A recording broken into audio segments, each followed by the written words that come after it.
unti-unti nagkakaroon ng kasiyahan sa buhay natin. Pero kung hinahayaan natin yung ating kasalanan na manatili sa atin, hinahayaan natin yung ating bisyo na manatili sa atin, kailan mo hindi tayo magiging masaya. Yung ibang mga tao, pupunta ng kasino sa sugalan, gusto nilang maging masaya. Pero pagkatapos ano nangyari? Mas matinding kalungkutan. Wala ng pera, wala ng ari-arian, di ba nakakalungkot? Malaki po ang pagkakaiba pag sinabi natin na humaling ka sa isang bagay at mahal mo ang isang bagay. Pag nahuhumaling ka sa isang tao, dinokontrol mo na ang isang tao. Pag dinokontrol mo na yung asawa mo, hindi na yan tunay na pagmamahal. Di ba?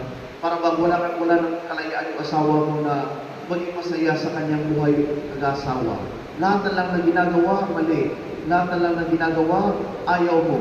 Yan po ay unti-unti nang nawawala ang pagmamahal. Sana makita natin na ang tunay na pagmamahal ay hindi pagkontrol sa isang tao, kundi malasakit at pagtulong mo sa isang tao. Tapos na po ang halalan. Yung ibang mga kandidato na natalo, hindi nila matanggap